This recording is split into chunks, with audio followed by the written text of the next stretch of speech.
Hey there, creepy peeps. My name is Nightmare Maven. Welcome to my channel. Let's just jump right into this one.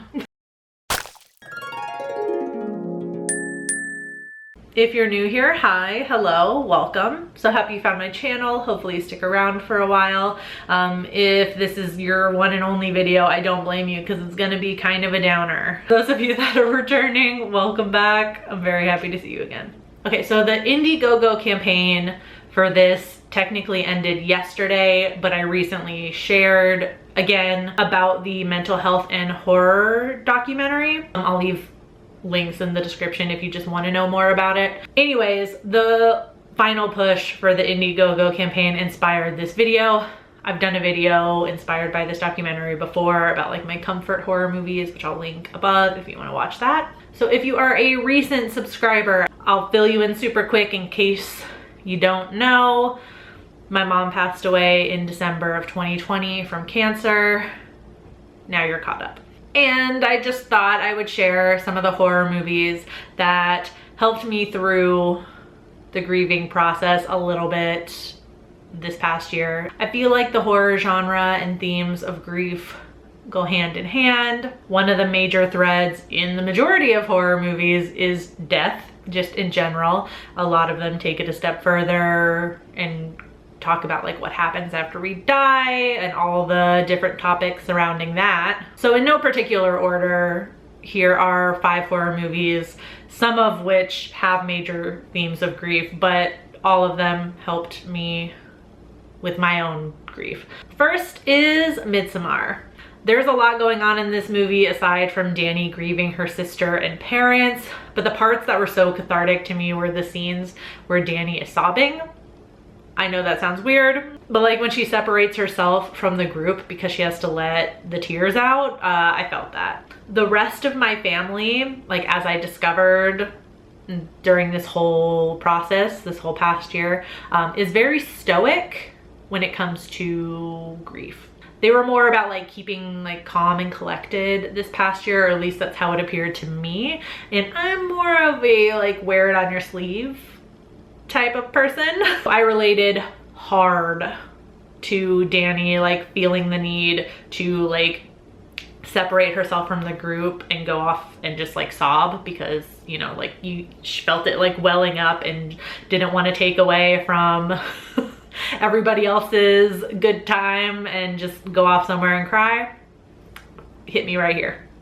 Speaking of my family, the next movie that hit me real hard, or just hit completely different watching it after my mom passed, was The Invisible Man, specifically Leigh Whannell's 2020 remake. I know that the movie like is actually about abusive relationships, but that's like the whole thing with movies and just art in general. You can interpret things differently based on what you've experienced. And Cecilia's plight resonated with me in terms of grieving. Like I said, I'm a more like wear it on my sleeve type. So I kind of felt like I was going crazy, kind of like Cecilia, being the only weepy one when everybody else just was like seemingly going about 2021 like relatively normally. I kind of felt Cecilia on that level where she's like kind of going crazy a little bit and everybody else like can't see what's going on, or it doesn't seem like they can see what's going on.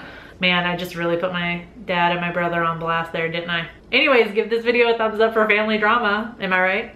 So I asked y'all in a post about the horror movies that got you through tough times, and SM Flauto, I hope I said your username right, mentioned The Haunting of Hill House and Mike Flanagan's work in general. I really couldn't agree more. For me, The Haunting of Bly Manor was it. When the series came out in October of 2020, that's when everything was starting to go downhill, as you would imagine.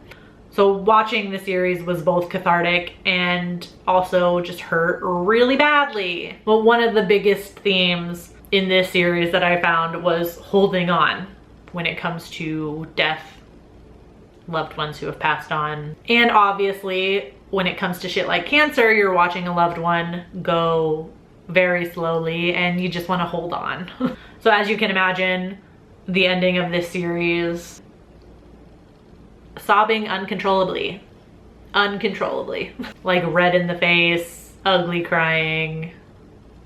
Yeah. Moral of the story, who needs grief therapy when you have Mike Flanagan's body of work?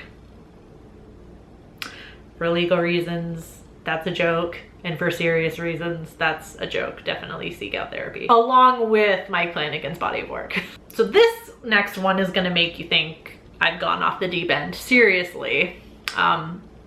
Serial Mom? I've loved this movie for so long, and it was a movie my mom also really enjoyed, which I always thought was both terrifying and hilarious. But I've always seen this movie as slightly heartwarming because the family supports Beverly, even though she's murdering people.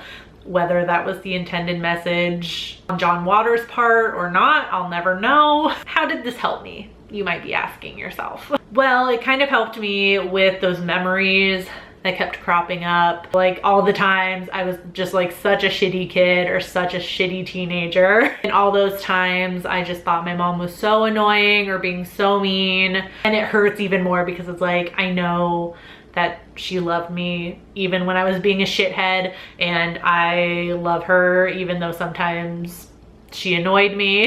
It helped me kind of get through that sort of thing, like that, like I love her no matter what, and it doesn't matter if I was like a shithead or if she was annoying or if she was a murderer.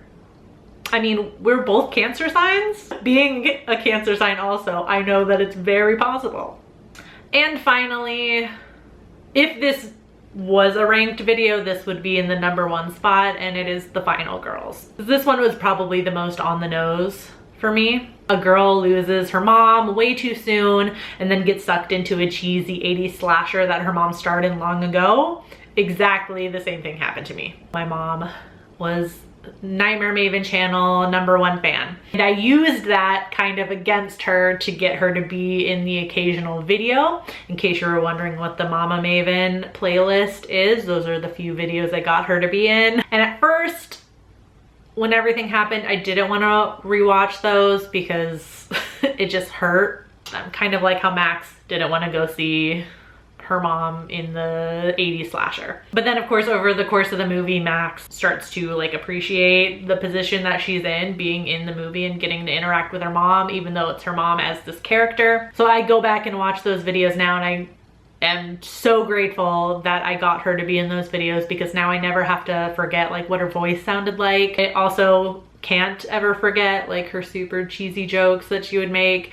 And I also have her on video on the internet forever saying how great of a daughter I am. So I mean, that's pretty good. That's pretty good. I want to end the video with something Angie commented on the post that I mentioned earlier. They were talking about The Witch and how it was cathartic, and that might sound weird because of all the stuff that happens in the movie.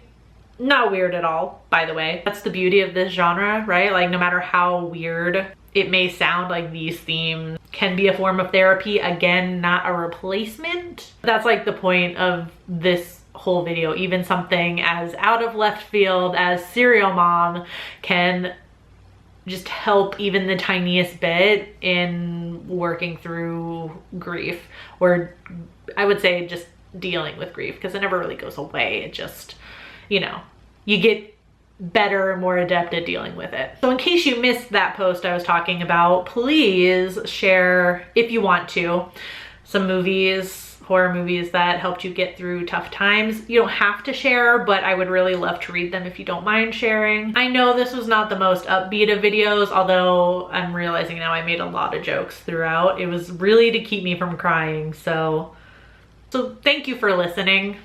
Again, kind of a downer of a video at its core, so I appreciate you being here. I appreciate you guys being here always, but especially this past year. So thank you for watching. Thank you for listening. I hope you enjoyed the video. If you did, give it a thumbs up. Subscribe if you're new here. Become a Creepy Peep today. Post videos every single week. Occasional live streams. So I'll see you soon with something. Until then, stay strange. Bye.